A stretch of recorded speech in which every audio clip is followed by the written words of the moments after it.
So hello everyone, कैसे हैं आप सब। आई होप आप सब अच्छे होंगे। मैं हूं स्वाति सेजवानी, स्वागत करती हूं आपका उदित फार्मेसी के यूट्यूब चैनल पर। हम लोग डिस्कस कर रहे हैं फार्मास्यूटिक्स के कुछ बहुत ही इंपॉर्टेंट लेक्चर्स। उसमें आज का हमारा इंपॉर्टेंट लेक्चर जो है वो है फार्मास्यूटिकल एड्स के बारे में। हम जो है इस लेक्चर को दो पार्ट्स में पढ़ने वाले हैं, पार्ट 1 और पार्ट 2 में। पार्ट 1 में आज हम जनरल कुछ इंपॉर्टेंट चीज़ें पढ़ने वाले हैं। रिमेनिंग जो भी पोर्शन रहेगा हम पार्ट 2 में डिस्कस करने वाले हैं। तो स्टार्ट करने से पहले, जैसे कि मैं हमेशा टॉपिक का मीनिंग पहले समझाती हूँ, तो मैं उसी के स्टार्ट करती हूँ। एड्स का मतलब होता है सहायक, हेल्पफुल। ठीक है। फार्मास्यूटिकल मतलब जो आपका प्रोडक्ट है उसको बनाने के लिए जो सहायक कंपोनेंट्स होते हैं उसको हम कहते हैं एड्स। ठीक है। जो भी आपकी प्रिपरेशन रहती है वो दो चीज़ों से मिलकर बनी हुई होती है। पहला होता है आपका ड्रग, दूसरे के मिक्स होते हैं उसमें एक्सीपिएंट्स। ठीक है। इन दोनों से मिलके ही जो है कोई भी आपकी फार्मास्यूटिकल प्रिपरेशन बनती है। तो ये जो एक्सीपिएंट्स होते हैं, ठीक है, जिसको कि आप एडिटिव्स के नाम से भी जानते हो, तो ये जो एक्सीपिएंट्स होते हैं जिनको कि आप एडिटिव्स कहते हो, यही होते हैं आपके फार्मास्यूटिकल एड्स। ठीक है। इट मीन्स अगर आपकी कोई फार्मास्यूटिकल प्रिपरेशन है, कोई भी डोजेज फॉर्म है, तो वो दो चीज़ों से मिलके बना होता है। एक होता है आपका ड्रग, यानी कि आपका एपीआई जिसको आप कहते हो, एक्टिव फार्मास्यूटिकल इंग्रेडिएंट, और दूसरे होते हैं आपके एक्सीपिएंट्स। यही जो एक्सीपिएंट्स हैं कहलाते हैं फार्मास्यूटिकल एड्स। यही जो एक्सीपिएंट्स हैं यही कहलाते हैं एडिटिव्स। इनको ही आप ऑर्गेनोलेप्टिक एडिटिव्स भी कहते हो। ठीक है। इन्हीं को ही आप डाइल्यूएंट्स भी कहते हो कई टाइम। तो ये सारे इसके क्या है, सिनोनिम्स हैं, पर्यायवाची हैं। फार्मास्यूटिकल एड से आप ऐसे समझो वो कंपोनेंट्स, वो मटेरियल्स जो कि फार्मास्यूटिकल प्रिपरेशन को बनाने में हेल्प करते हैं। अब अगर हम इसका एग्जांपल देखें तो कोई दवाई कड़वी है, हम उसमें स्वीटनर ऐड करते हैं, या फिर जिसको कि हम स्वीटनिंग एजेंट भी कहते हैं, तो ये स्वीटनर या स्वीटनिंग एजेंट क्या हो गया, ये हो गया फार्मास्यूटिकल एड। कोई दवाई है उसका फ्लेवर बहुत बुरा है, हम उसमें फ्लेवरिंग एजेंट्स ऐड करते हैं, तो फ्लेवरिंग एजेंट क्या हो गया, फार्मास्यूटिकल एड। ठीक है। तो स्टार्ट करते हैं यहाँ से हम अपनी पहली क्लास। फार्मास्यूटिकल एड्स, सबसे पहले अगर हम देखें तो फार्मास्यूटिकल एड्स क्या होते हैं। फार्मास्यूटिकल एड्स मतलब ऐसे सब्सटेंसेस या फिर ऐसे मटेरियल्स जिनका खुद का कोई फार्माकोलॉजिकल एक्शन नहीं होता। फार्माकोलॉजिकल एक्शन सिर्फ किसका होगा, आपकी ड्रग का। आप जो एपीआई यूज़ कर रहे हो उसका सिर्फ फार्माकोलॉजिकल एक्शन होता है।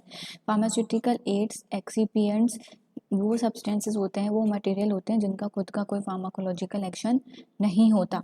लेकिन ये फार्मास्यूटिकल एड्स जो है बहुत ही एसेंशियल, बहुत ही इंपॉर्टेंट होते हैं किसी भी फार्मास्यूटिकल प्रिपरेशन के लिए। ठीक है। फार्मास्यूटिकल एड्स बहुत इंपॉर्टेंट रोल प्ले करते हैं। कोई भी हमको फॉर्मुलेशन बनानी हो, प्रिजर्वेशन करना हो किसी प्रोडक्ट का, किसी को प्रोडक्ट को ट्रांसपोर्ट करना हो एक दूसरे से दूसरी जगह, फार्मास्यूटिकल एड्स का कोई स्पेसिफिक इफेक्ट नहीं आता ह्यूमन बॉडी पे। क्यों? क्योंकि उनका कोई फार्माकोलॉजिकल एक्शन नहीं होता। इफेक्ट किसका आता है, सिर्फ आपकी ड्रग का, सिर्फ आपके एपीआई का। ठीक है। जिसका कोई फार्माकोलॉजिकल एक्शन ही नहीं है उसका ह्यूमन बॉडी पे कोई इफेक्ट नहीं आता। It means pharmaceutical ads important है बहुत ज़्यादा फार्मास्यूटिकल प्रिपरेशन में, लेकिन उनका कोई फार्माकोलॉजिकल एक्शन नहीं है। तो हम इसको क्यों यूज़ करते हैं, फॉर एग्जाम्पल हम यूज़ करते हैं किसी दवाई का बल्क बढ़ाने के लिए। कोई टैबलेट है, उसका डोज है 500 mg। ठीक है। तो अब 500 mg पाउडर को आप पंच करके टैबलेट नहीं बना सकते, उसका आपको बल्क बढ़ाना होगा, वॉल्यूम बढ़ाना होगा, तो आप किससे बढ़ाओगे, एक्सीपिएंट्स से बढ़ाओगे। ठीक है। तो ये फार्मास्यूटिकल एड्स हेल्प करते हैं बल्क बढ़ाने में, टेस्ट इंप्रूव करने में, फ्लेवर इंप्रूव करने में। प्रिजर्वेटिव्स कई तरह के ऐड किए जाते हैं ताकि आपकी जो प्रिपरेशन है वो लंबे समय तक चले, तो प्रिजर्वेटिव्स भी क्या हो गए, वो फार्मास्यूटिकल एड्स हो गए। तो भले ही फार्मास्यूटिकल एड्स का कोई फार्माकोलॉजिकल एक्शन नहीं है, बॉडी पे कोई स्पेसिफिक इफेक्ट नहीं है, लेकिन ये बहुत ही ज़्यादा इंपॉर्टेंट होते हैं किसी भी फार्मास्यूटिकल प्रिपरेशन को बनाने के लिए। अब फार्मास्यूटिकल एड्स हमने पढ़ लिया क्या होते हैं, लेकिन अलग अलग फार्मास्यूटिकल एड्स यूज़ होते हैं अलग अलग फॉर्मेशन में, क्योंकि इनका फंक्शन अलग अलग होता है। जैसे टैबलेट में यूज़ होते हैं, कैप्सूल्स में, इमल्शन में, सस्पेंशन में, हर एक फॉर्मुलेशन में आपका फार्मास्यूटिकल एड यूज़ होता है। जैसे कि एग्जांपल्स हैं यहाँ पे, कलरिंग एजेंट्स यूज़ होते हैं, फ्लेवरिंग एजेंट्स यूज़ होते हैं, स्वीटनिंग एजेंट्स यूज़ होते हैं, इमल्सिफाइंग एजेंट्स यूज़ होते हैं इमल्शंस में, सस्पेंडिंग एजेंट्स यूज़ होते हैं सस्पेंशंस में, कई तरह के डाइल्यूएंट्स यूज़ होते हैं, ल्यूब्रिकेंट्स यूज़ होते हैं। तो ये सारे किसके एग्जांपल्स हैं, ये सारे एग्जांपल हैं फार्मास्यूटिकल एड्स के, यानी कि आपके एक्सीबिएंट्स के, एडिटिव्स के। एक अच्छा फार्मास्यूटिकल एड कैसा होना चाहिए, ठीक है, क्या क्या आइडियल प्रॉपर्टीज़ होनी चाहिए आपके फार्मास्यूटिकल एड में, ताकि आप उसको चूज़ करने से पहले उसकी वो सारी प्रॉपर्टी देखो। तो पहली आइडियल प्रॉपर्टी या एक गुड फार्मास्यूटिकल एड ऐसा होना चाहिए जो कि इनर्ट हो और नॉन रिएक्टिव हो। मतलब जब आप अपने ड्रग के साथ किसी एक्सिपिएंट को यूज़ करो तो ड्रग और एक्सिपिएंट आपस में रिएक्शन ना करें। जब वो आपस में ही रिएक्शन कर लेंगे तो ड्रग का फार्माकोलॉजिकल एक्शन बदल जाएगा। ड्रग का जो इफेक्ट देना है बॉडी को वो इफेक्ट नहीं दे पाएगी, कुछ और इफेक्ट आ जाएगा। तो जो भी फार्मास्यूटिकल एड आप यूज़ कर रहे हो इनर्ट होना चाहिए, नॉन रिएक्टिव होना चाहिए, नॉन टॉक्सिक होना चाहिए, किसी भी तरह की टॉक्सिसिटी शो नहीं करना चाहिए आपका फार्मास्यूटिकल एड, ठीक है। कॉस्ट इफेक्टिव होना चाहिए, इट मीन्स इकोनॉमिक होना चाहिए, चीप होना चाहिए, सस्ता होना चाहिए, ताकि आप उसको अपनी प्रिपरेशन में यूज़ कर सको और जो आपका प्रोडक्ट तैयार हो वो भी ज़्यादा महंगा ना हो। अगर आपके फार्मास्यूटिकल एड्स ही महंगे होंगे तो आपकी जो टोटल कॉस्ट निकलेगी प्रोडक्ट की वो बहुत ज़्यादा निकलेगी और महंगे प्रोडक्ट ज़्यादा नहीं बिकते। इसीलिए जो भी फार्मास्यूटिकल एड्स आप यूज़ करो वो कॉस्ट इफेक्टिव होने चाहिए। उसके बाद वो केमिकली स्टेबल होने चाहिए, इट मीन जब आप उसको लंबे समय तक अपनी प्रिपरेशन को स्टोर करते हो तो उसमें oxidation, reduction, hydrolysis, moisture absorbance ऐसा कुछ नहीं होना चाहिए। तो जो भी फार्मास्यूटिकल एड आप यूज़ करो वो केमिकली स्टेबल होने चाहिए। इसके बाद they should have sufficient capacity to mask the bitter taste और ओडर ऑफ द फॉर्मुलेशन। अब आप फार्मास्यूटिकल एड्स को यूज़ क्यों कर रहे हो, ताकि जो भी आपकी प्रॉब्लम आ रही है फॉर्मुलेशन में उसको आप मास्क कर सको। तो एक अच्छा फार्मास्यूटिकल एड ऐसा होना चाहिए जो कि अगर आपकी ड्रग की टेस्ट बिटर है तो उसको मास्क कर सके, अगर उसका ओडर खराब आ रहा है तो उसको मास्क कर सके। तो एक अच्छा फार्मास्यूटिकल एड ऐसा होना चाहिए। अब यहाँ से स्टार्ट करते हैं हमारे ऑर्गेनोलेप्टिक एड्स यानी कि फार्मास्यूटिकल एड्स पूरा क्लासिफिकेशन के थ्रू। तो ऑर्गेनोलेप्टिक एड्स मतलब ऐसे एजेंट्स जिसको कि हमारी फॉर्मुलेशन की अपीयरेंस बढ़ाने के लिए यूज़ किया जाता है। फॉर एग्जांपल कोई अगर आपने टैबलेट बनाई वो दिखने में इतनी अच्छी नहीं है तो आप उस पर कलर की कोटिंग कर देते हो तो वो और एलिगेंट हो जाता है। तो वो कलरिंग एजेंट्स क्या हो गए, वो कलरिंग एजेंट्स हो गए ऑर्गेनोलेप्टिक एड्स। तो ऑर्गेनोलेप्टिक एड्स मतलब ऐसे एजेंट्स जिनको यूज़ करते हो अपनी फॉर्मुलेशन की अपीयरेंस बढ़ाने के लिए, पहला। दूसरा आप यूज़ करते हो पेशेंट कंप्लाइंस बढ़ाने के लिए, ताकि पेशेंट जो है एक्सेप्ट कर ले हमारी फॉर्मुलेशन को खुशी खुशी, ठीक है। अगर आपकी दवाई कड़वी होगी तो कोई पेशेंट लेगा नहीं लेगा, अगर आपकी दवाई से कोई अनएक्सेप्टेबल ओडर आ रहा होगा, टेस्ट आ रहा होगा तो लेगा नहीं लेगा। अगर वहीं आपकी दवाई जो है बहुत एलिगेंट होगी, अट्रैक्टिव होगी तो पेशेंट खुद से आपकी दवाई लेगा। इसे कहते हैं पेशेंट कंप्लायंस, ठीक है, जब पेशेंट खुद से आपकी दवाई को एक्सेप्ट करता है। तो इन ऑर्गेनोलेप्टिव एड्स में क्या क्या आता है, इसमें आते हैं आपके फ्लेवरिंग एजेंट्स जिसको कि एक और नाम से जाना जाता है फ्लेवरेंट्स, ठीक है। आते हैं कलरिंग एजेंट्स जिसको कि आप नाम से जानते हो कलरेंट्स। इसके बाद आते हैं स्वीटनिंग एजेंट्स जिसे कि आप नाम से जानते हो स्वीटनर्स। इसके अलावा कई और आते हैं जैसे कि प्रिजर्वेटिव्स आते हैं, ठीक है, एंटीऑक्सीडेंट्स आते हैं, इमल्सिफाइंग एजेंट्स आते हैं, सस्पेंडिंग एजेंट्स आते हैं, बहुत सारे ऑर्गेनोलेप्टिव एड्स और भी होते हैं। डिपेंड करता है आपकी फॉर्मुलेशन के ऊपर कि आपको कौन सा ऑर्गेनोलेप्टिव एड चाहिए। शुरू करते हैं हम कलरिंग एजेंट से जिसको कि हम नाम दे रहे हैं कलरेंट भी बोल रहे हैं। तो कलरिंग एजेंट जैसे कि नाम से ही समझ में आ रहा है वो मटेरियल्स जो कि आपकी प्रिपरेशन को, आपकी फॉर्मुलेशन को कलर देती है, ठीक है। तो कलरिंग एजेंट्स कुछ यूज़ किया जाता है ताकि आपकी फॉर्मुलेशन में कलर आ सके और आपकी फॉर्मूलाज की अपीयरेंस और ज़्यादा बढ़ सके, ठीक है। पहले जो थी बिना कलर वाली चीज़ हमेशा कलरफुल चीज़ से कम अट्रैक्टिव होती है, हमेशा अट्रैक्टिव कौन सी चीज़ होती है, कलरफुल। तो कलरिंग एजेंट्स क्या करते हैं, आपकी फॉर्मुलेशन में कलर प्रोवाइड कराते हैं जिससे कि आपकी फॉर्मुलेशन की अपीयरेंस बढ़ जाती है। तो जब भी आप कलरिंग एजेंट चूज़ करते हो तो कलरिंग एजेंट कैसा होना चाहिए, सबसे पहला तो आपका कलरिंग एजेंट नॉन टॉक्सिक होना चाहिए, क्योंकि आप उसे अपनी फार्मास्यूटिकल प्रिपरेशन में ऐड कर रहे हो, वो प्रिपरेशन डायरेक्टली पेशेंट की बॉडी में जाएगी तो वो किसी तरह की टॉक्सिसिटी को शो नहीं करनी चाहिए। तो जो भी कलरिंग एजेंट्स आप यूज़ कर रहे हो वो नॉन टॉक्सिक होने चाहिए। कलरिंग एजेंट का खुद का कोई फार्माकोलॉजिकल एक्शन नहीं होना चाहिए। मैंने स्टार्टिंग में ही बता दिया, फार्माकोलॉजिकल एक्शन सिर्फ ड्रग का होना चाहिए और किसी एक्सिपिएंट, किसी फार्मास्यूटिकल एड का फार्माकोलॉजिकल एक्शन होता भी नहीं है और ना ही होना चाहिए। तो जो भी कलरिंग एजेंट आप यूज़ कर रहे हो किसी भी ग्रेड का, उसका खुद का कोई फार्माकोलॉजिकल एक्शन नहीं होना चाहिए। जब आप उसमें यूज़ करोगे तो उसमें आपको देखना है कि उसमें किसी भी तरह की हार्मफुल इम्प्योरिटी नहीं होनी चाहिए। अगर उसमें वो हार्मफुल इम्प्योरिटी होगी तो वो डायरेक्टली पेशेंट की बॉडी में जाएगी, तो कोई भी हार्मफुल इम्प्योरिटी कलरिंग एजेंट में मिक्स नहीं होनी चाहिए। बात करते हैं हम कलरिंग एजेंट्स की क्लासिफिकेशन की। तो कलरिंग एजेंट्स की क्लासिफिकेशन, पहली क्लास जो आती है वो आती है नेचुरल कलर्स। नेचुरल कलर्स ऐसे होते हैं जो हमें नेचुरल ओरिजिन से मिलते हैं, नेचर से मिलते हैं। नेचर मतलब प्लांट हो गए, एनिमल हो गए, मिनरल्स हो गए, ठीक है, तो उसको हम कहते हैं नेचुरल कलर्स। तो नेचुरल कलर्स में सबसे पहली कैटेगरी है मिनरल ओरिजिन कलर्स की। इसमें ये कुछ एग्जांपल है जिसको कि हम as a colouring agent use करते हैं। टाइटेनियम डाइऑक्साइड को यूज़ करते हैं, रेड फेरिक ऑक्साइड यूज़ करते हैं, येलो फेरिक ऑक्साइड को यूज़ करते हैं, कार्बन ब्लैक को यूज़ करते हैं। नेक्स्ट आती है हमारी plant origin colours. Plant origin colours में ये कुछ कलर्स हैं जिन्हें कि हम यूज़ करते हैं। इंडिगो यूज़ करते हैं, कैरेट यूज़ करते हैं, बीटा कैरोटीन यूज़ करते हैं, क्लोरोफिल यूज़ करते हैं, सैफरॉन यूज़ करते हैं। एनिमल से जो हमें कलर्स ऑब्टेंड होते हैं वो है टायरियन ब्लू, कोकिनियल, कार्मीन। तो ये सब क्या है, नेचुरली ऑब्टेंड कलर है जो हमें खुद नेचर से मिलते हैं, प्रकृति से मिलते हैं। सेकेंड कैटेगरी आती है सिंथेटिक कलर। सिंथेटिक कलर जिसको कि हम आर्टिफिशियली कलर्स भी कहते हैं, आर्टिफिशियल, या फिर जिसे हम मैन मेड कलर्स भी कहते हैं। मैन मेड मतलब हमने इसे खुद लैब में बनाया है, खुद हमने इसे आर्टिफिशियली प्रिपेयर किया है, इसलिए हम इसे synthetic colours, artificial colours, man made colours भी कहते हैं। इसमें कौन कौन से एग्जांपल आते हैं, कैरेमल हो गया, कोल टार डाई हो गया, लेक डाई हो गया, ये सब किसके एग्जाम्पल है, ये सब सिंथेटिक डाई के एग्जाम्पल है।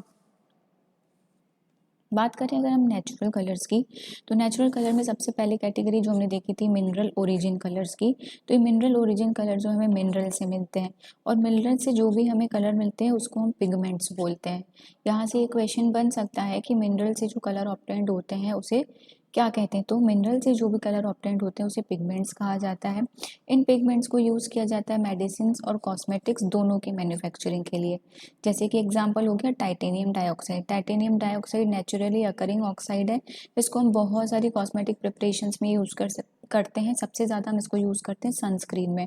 आप जो भी सनस्क्रीन देखो, आप उसका पीछे कंपोजिशन देखना, अधिकतर सनस्क्रीन्स में आपको टाइटेनियम डाइऑक्साइड ज़रूर मिलेगा। ठीक है, क्यों, क्योंकि हमें हार्मफुल यूवी रेज से बचाता है। इसके अलावा हमने दूसरे एग्जाम्पल देखे, red ferric oxide, yellow ferric oxide, ये दूसरे कलर्स हैं जो कि हमें मिनरल से मिलते हैं और इसे भी हम कई सारे मेडिसिनल और कॉस्मेटिक प्रिपरेशंस में यूज़ करते हैं। बात करें प्लांट ओरिजिन कलर्स की, तो प्लांट ओरिजिन कलर्स मतलब ऐसे कलर्स जो कि हमें किससे ऑब्टेंड होते हैं, प्लांट से ऑब्टेंड होते हैं। जैसे कि हो गया इंडिगो। इंडिगो हमें किससे मिलता है, इंडिगो टिंक्टोरिया से। ठीक है, नेक्स्ट एग्जांपल है बीटा कैरोटीन। बीटा कैरोटीन हमें कैरेट से मिलता है, स्पिनिच से मिलता है, ब्रोकली से मिलता है। Next chlorophyll. क्लोरोफिल हमें कहाँ से मिलता है, प्लांट से मिलता है, लेकिन प्लांट्स में कहाँ से मिलता है, जैसे साइनोबैक्टीरिया हो गया तो साइनोबैक्टीरिया के मीजोसोम्स में मिलता है। अलगी और प्लांट्स में जो क्लोरोप्लास्ट प्रेजेंट होता है उससे मिलता है। क्लोरोफिल जैसा कि सबको ही पता होता है ग्रीन कलर देता है, तो इस क्लोरोफिल को भी हम अपनी कई सारी प्रिपरेशंस में यूज़ करते हैं। नेक्स्ट एग्जाम्पल है हमारा एनाटोसीड्स। एनाटोसीड्स क्या है, एक ऑरेंज रेड कलर का कॉन्डिमेंट होता है। कॉन्डिमेंट मतलब मसाले, जो हम खाने में मसाले यूज़ करते हैं ना, उसी में ही हम यूज़ करते हैं एनाटोसीड्स को। ये ऑरेंज रेड कलर का कॉन्डिमेंट होता है, फूड कलरेंट होता है, जो कि हमें एशियोट ट्री से मिलता है।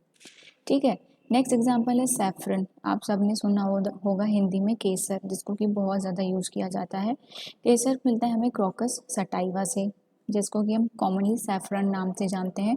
सैफरन की जो है थ्रेड कलेक्ट किए जाते हैं, धागे केसर के आपने देखे होंगे, थ्रेड जो है सैफरन के कलेक्ट किए जाते हैं, उनको सुखाया जाता है, फिर उसको as a colouring agent use किया जाता है। ठीक है, रेशे देखे होंगे आपने केसर के, उसी को as a colouring agent use किया जाता है बहुत सारे फूड प्रोडक्ट्स में, मेडिसिनल प्रोडक्ट्स में, फार्मास्यूटिकल प्रिपरेशंस में। एनिमल ओरिजिन कलर्स पे अगर हम आएँ तो एनिमल ओरिजिन कलर्स मतलब ऐसे कलर्स जो कि हमको किससे मिलते हैं, एनिमल से मिलते हैं। जैसे कि टायरियन ब्लू हो गया। टायरियन ब्लू क्या है, एक एनिमल ओरिजिन कलर है जो कि हमें स्नॉल से मिलता है। स्नॉल जिसे आप स्नेल नाम से भी जानते होंगे, है ना। तो टायरियन ब्लू एक ऐसा एनिमल ओरिजिन कलर है जो कि हमें स्नेल से मिलता है। इसके अलावा नेक्स्ट एग्जाम्पल है कोकिनियल। कोकिनियल रेड कलर देता है हमें, ठीक है। इसको मेडिसिन में यूज़ करते हैं, बहुत सारी कॉस्मेटिक प्रिपरेशंस में यूज़ करते हैं। ये कोकिनेल हमें कहाँ से मिलता है? ये हमें इंसेक्ट से मिलता है। ये इंसेक्ट कहाँ रहता है? कैक्टस प्लांट में रहता है। आप लोगों ने कैक्टस प्लांट देखा होगा, एक ऐसा प्लांट जिसमें सिर्फ कांटे होते हैं, उसको हम कहते हैं कैक्टस। ऐसा कुछ होता है कैक्टस का प्लांट। इस कैक्टस के प्लांट में वो इंसेक्ट रहता है जिससे कि हमें कोकिनियल कलर मिलता है। क्या होता है, जो इंसेक्ट है उसको हम कलेक्ट करते हैं, सनलाइट की प्रेजेंस में हम उसको सुखाते हैं, ठीक है। उस इंसेक्ट को सनलाइट में सुखाने के बाद हम उसका पाउडर बना लेते हैं, ठीक है। पाउडर बनाने के बाद हम उस पाउडर को पानी में घोलते हैं, डिज़ोल्व करते हैं। तो जब हम उस पाउडर को पानी में घोलते हैं तो हमें रेड कलर का कलर मिलता है जिसको कि हम यूज़ करते हैं, ठीक है। इंसेक्ट है कैक्टस प्लांट में, इंसेक्ट को क्या किया? कलेक्ट किया, धूप में सुखाया, धूप में सुखाने के बाद उसको ग्राइंड कर दिया, पाउडर बना दिया, पाउडर बनाने के बाद उसको पानी में घोल दिया, पानी में जब घोल दिया तो वो रेड कलर देता है। उस रेड कलर को हम यूज़ करते हैं फॉर आवर पर्पस। उसके बाद आते हैं हमारे सिंथेटिक कलर्स। सिंथेटिक कलर जैसे कि मैंने पहले ही बताया, आर्टिफिशियल कलर्स जिसको कि हम खुद लैब में बनाते हैं, और जो चीज़ हम खुद लैब में सिंथेसाइज करते हैं, प्रिपेयर करते हैं, उसको हम अपने हिसाब से बनाते हैं। उसमें वो नेचुरल प्रॉपर्टीज़ भले ही ना हो, हम जो प्रॉपर्टीज़ ऐड करते हैं वो सब उसमें होती हैं। तो सिंथेटिक कलर्स को हम सिंथेसाइज करते हैं अलग अलग केमिकल्स यूज़ करके लेबोरेटरी में। सिंथेटिक कलर्स जो है बहुत अच्छा अपीयरेंस देती हैं हमारी फॉर्मुलेशन को, उसमें कोई भी हार्मफुल इफेक्ट भी नहीं होता है बॉडी पे। जैसे कि कैरामल, कैरामल क्या है? एक सिंथेटिक कलर है जिसको कि हम इन्वर्ट शुगर भी कहते हैं। आपने चाशनी देखी होगी। इसको हम कौन सी प्रोसेस से बनाते हैं? कैरामलाइजेशन प्रोसेस से बनाते हैं। नेक्स्ट एग्जांपल है सिंथेटिक कलर्स का, वो है कोल टार डाइज। ये कोल टार डाइज क्या होती हैं? बहुत सारे एरोमेटिक हाइड्रोकार्बन जैसे कि हो गया टोलुइन, जाइलिन, बेंजीन, इनको जब हम आपस में मिला लेते हैं तो हमें मिलती हैं कोल टार डाइज, ठीक है। इसके अलावा मिलते हैं हमें लेक पिगमेंट्स। लेक पिगमेंट्स कैसे मिलते हैं? ये हमें मिलते हैं बहुत डाई जो होती हैं उसका जब हम प्रेसिपिटेशन करते हैं मेटेलिक सॉल्ट्स के साथ, मतलब ये हमने कंटेनर ले लिया, इसमें हमने डाई ले ली, मेटेलिक सॉल्ट्स ले लिए, इसको ही प्रेसिपिटेट आउट कर दिया, ठीक है। तो इसका जो प्रेसिपिटेट मिलेगा वो हमें मिलेगा लेक पिगमेंट्स के फॉर्म में। और ये जो लेक पिगमेंट्स होते हैं ये वाटर सॉल्यूबल डाइज होती हैं, इजीली वाटर में सॉल्यूबल हो जाती हैं। अगर बात करें हम कुछ रूल्स की, कुछ एक्ट्स की, तो कलरिंग एजेंट्स को आप यूज़ कर सकते हो according to drug and cosmetic act 1940। 3 तरह के कलरिंग एजेंट आप यूज़ कर सकते हो, ठीक है। जो ड्रग एंड कॉस्मेटिक एक्ट है 1940 वो कहता है कि 3 तरह के कलरिंग एजेंट्स को आप यूज़ कर सकते हो। जैसे कि पहली कैटेगरी है FD and C colours. F मतलब फूड, D मतलब ड्रग, C मतलब कॉस्मेटिक, ठीक है। Food, drug and cosmetic colours मतलब ये ऐसे कलर्स हैं जिसको कि आप फॉर्मुलेशन और मैन्युफैक्चरिंग किस किस में यूज़ कर सकते हो? मेडिसिन में यूज़ कर सकते हो, मतलब ड्रग हो गया, फूड में आप यूज़ कर सकते हो, और आप कॉस्मेटिक्स, तीनों तरह के प्रिपरेशन में आप इस ग्रेड को यूज़ कर सकते हो। कौन सा grade? FD and C colours. Second grade जो है D and C colour, drug and cosmetics colours, इसको आप फूड में नहीं यूज़ कर सकते, इसको आप सिर्फ ड्रग, मेडिसिन और अपने कॉस्मेटिक प्रिपरेशंस के लिए यूज़ कर सकते हो। तो ये ऐसी डाइज हैं, ऐसे पिगमेंट्स हैं जिसको कि आप मेडिसिन की प्रिपरेशन के लिए, मैन्युफैक्चरिंग के लिए यूज़ कर सकते हो, कॉस्मेटिक्स की प्रिपरेशन के लिए यूज़ कर सकते हो। ये जो है D and C colours directly mucous membrane के कांटेक्ट में आते हैं और अपना कलरिंग इफेक्ट शो करते हैं। थर्ड कैटेगरी है external D and C colours, मतलब ऐसे कलर ग्रेड जिसको कि आप ऐसी मेडिसिन और कॉस्मेटिक्स में यूज़ करते हो जिसको को आप एक्सटर्नली अप्लाई करोगे अपने स्किन पे, ठीक है। बाहर से जिन मेडिसिन या कॉस्मेटिक्स को आप अप्लाई करोगे अपनी स्किन में, उसमें आप ऐड करोगे third category external drug and cosmetics colours. तो आप कैसे अपना कलरिंग एजेंट चूज़ करोगे डिपेंड करेगा आपकी फॉर्मुलेशन, आपकी प्रिपरेशन के ऊपर कि आपकी प्रिपरेशन कैसी है, एक्सटर्नल पर्पस के लिए है, इंटरनल पर्पस के लिए है, किस चीज़ के लिए है। आगे बढ़ने से पहले मैं आपको कुछ नॉलेज दे देती हूँ हमारी उदित फार्मेसी की ऑनलाइन लर्निंग ऐप के बारे में। उदित फार्मेसी हम आपको तैयारी कराते हैं डी फार्म दोनों ईयर की, चाहे वो फर्स्ट ईयर हो चाहे सेकेंड ईयर हो, दोनों ईयर्स की हम आपको कंप्लीट प्रिपरेशन कराते हैं through recorded classes, live classes, जिसमें कि आपको डाउट जो भी आप पूछ सकते हो। हम आपको PDF नोट्स अवेलेबल कराते हैं ई बुक के फॉर्म में, चैप्टर वाइज आपको एक्सरसाइज कराते हैं, चैप्टर वाइज आपका टेस्ट लेते हैं, आपकी एफिशिएंसी को और इम्प्रूव करने के लिए लाइव चैट अवेलेबल रहती है। जो भी लेक्चर्स है वो बायलिंगुअल फॉर्म में अवेलेबल रहते हैं, हिंदी इंग्लिश दोनों में, ताकि आपको समझने में आसानी रहे। अगर आप एग्जिट एग्जाम की तैयारी करें तो हम आपको उसकी भी कंप्लीट गाइडेंस देते हैं। कंप्लीट आपको अगर हार्ड कॉपी स्टडी मटेरियल चाहिए बुक्स का तो वो भी अवेलेबल है, जिसकी डिलीवरी बिल्कुल फ्री है। इसके अलावा सेकेंड ईयर की भी हम आपको कंप्लीट प्रिपरेशन कराते हैं, जिसका कि हार्ड कॉपी स्टडी मटेरियल बिल्कुल अवेलेबल है, थ्योरी है उसमें, सॉल्व अनसॉल्व दोनों तरह के पेपर्स हैं, जिसकी डिलीवरी बिल्कुल फ्री है और दोनों का प्राइस बस 100 रुपीज़ का डिफरेंस है। ये है 999, ये है 899। आपको क्या करना है, आपको सिंपल प्ले स्टोर में जाना है। प्ले स्टोर में जाने के बाद आपको टाइप करना है उदित फार्मेसी। जैसे ही आप उदित फार्मेसी टाइप करोगे ये लोगो वाला स्क्रीन आपके सामने आ जाएगा। आपको यहाँ से ऐप को इंस्टॉल कर लेना है, ओपन करना है, यहाँ पे अपना नाम डालना है। जब आप अपना नाम डालेंगे तो ऐसी स्क्रीन अपीयर होगी। नीचे से आपको 3 ऑप्शन दिखेंगे, आपको जाना है स्टोर में। स्टोर में जाने के बाद जो भी आज पे आपको कोर्सेज दिख रहे हैं, आप अपना मनपसंद कोर्स अपनी तैयारी के हिसाब से खरीद सकते हैं। कोई भी आपको डाउट हो आप दिए गए नंबर पर कांटेक्ट कर सकते हैं। सुबह 8 से लेकर शाम के 6 बजे तक आपकी पूरी हेल्प की जाएगी। कलरिंग एजेंट के बाद नेक्स्ट कैटेगरी हमारी आती है फ्लेवरिंग एजेंट्स की, जिसे कि हम फ्लेवरेंट्स भी कहते हैं। नाम से ही समझ में आ रहा है, ऐसे सब्सटेंसेस जो कि आपके प्रिपरेशन में फ्लेवर ऐड कर देते हैं उनको हम कहते हैं फ्लेवरिंग एजेंट्स या फिर फ्लेवरेंट्स। ठीक है, फ्लेवरिंग एजेंट्स को यूज़ किया जाता है फॉर्मुलेशन में, ताकि कोई भी अनप्लीजेंट या बिटर टेस्ट है तो उसको मास्क कर सके। कई बार क्या होता है, जो क्रूड ड्रग होती है वो कड़वी होती है, ठीक है, उसमें से स्मेल आती है, वो अनप्लीजेंट होती है, अनएक्सेप्टेबल होती है। तो उस पर उसको मास्क करने के लिए, उसमें मुखौटा चढ़ाने के लिए जो एजेंट्स आप यूज़ करते हो उसको कहा जाता है फ्लेवरिंग एजेंट्स या फिर फ्लेवरेंट्स। जब आप फ्लेवरेंट्स ऐड कर देते हो अपनी प्रिपरेशंस में तो उसकी पेशेंट कंप्लायंस बढ़ जाता है। मतलब आप कंपेयर करोगे कि अगर कोई ड्रग है कड़वी है और कोई ड्रग है वो मीठी है, तो आपका पेशेंट जो है कौन सी वाली ड्रग लेगा, जो ड्रग मीठी है वो लेगा। मतलब पेशेंट कंप्लायंस का मतलब हमेशा मैंने आपको समझाया है वो पेशेंट की एबिलिटी, जब आप पेशेंट आपका प्रोडक्ट खुद एक्सेप्ट करे। ठीक है, तो जब आप फ्लेवरिंग एजेंट्स या दूसरे फार्मास्यूटिकल एड्स को ऐड करते हो प्रिपरेशन में तो आपका पेशेंट कंप्लायंस बढ़ जाता है। ठीक है, फ्लेवरिंग एजेंट्स को मेनली यूज़ किया जाता है फार्मूलेशन, उन मेडिसिन की फॉर्मुलेशन के लिए जो कि आप ओरल रूट से दे रहे होते हो। ठीक है, जब भी आप कोई प्रिपरेशन है अब आपको ओरल रूट से देनी है तो वो अनएक्सेप्टेबल टेस्ट नहीं होना चाहिए, अनएक्सेप्टेबल फ्लेवर नहीं होना चाहिए, है ना, उसका टेस्ट फ्लेवर हमेशा सेम होना चाहिए, अच्छा होना चाहिए। तो फ्लेवरिंग एजेंट्स को मेनली आप यूज़ करते हो ओरल रूट के लिए, क्योंकि ओरल रूट से दवाई सीधे हमारे माउथ कैविटी से जाती है पूरी इंटरनल बॉडी में। तो माउथ से कोई पेशेंट तभी दवाई ले पाएगा जब उसका फ्लेवर अच्छा होगा, टेस्ट अच्छा होगा, उसकी स्मेल अच्छी होगी। तो फ्लेवरिंग एजेंट्स को मेनली यूज़ किया जाता है उन प्रिपरेशंस के लिए जिसको कि आप बनाते हो ओरल रूट के लिए। फ्लेवरिंग एजेंट्स का जनरली 0.5 से 0.75% तक यूज़ किया जाता है। जब आप मेडिसिन में इसको यूज़ करते हो तो 0.5 से 0.75% तक का कंसनट्रेशन इसमें जो है यूज़ किया जाता है, ज़्यादा कंसनट्रेशन यूज़ नहीं किया जाता। क्लासिफिकेशन अगर हम देखें फ्लेवरिंग एजेंट्स का तो 4 क्लासेस में फ्लेवरिंग एजेंट्स क्लासिफाइड हैं। पहला आता है स्वीटनिंग एजेंट्स यानी कि स्वीटनर्स, जिसमें क्या आता है sucrose, invert syrup, sorbitol, saccharin, sodium. Second category आती है फ्लेवर्ड सिरप, मतलब ऐसे सिरप जो कि स्वीटन तो है लेकिन उसमें फ्लेवर भी ऐड है, जैसे फ्रूट फ्लेवर्ड सिरप हो गया, syrup with week therapeutic activity हो गया, कोकोआ सिरप हो गया मतलब चॉकलेट फ्लेवर वाला सिरप हो गया।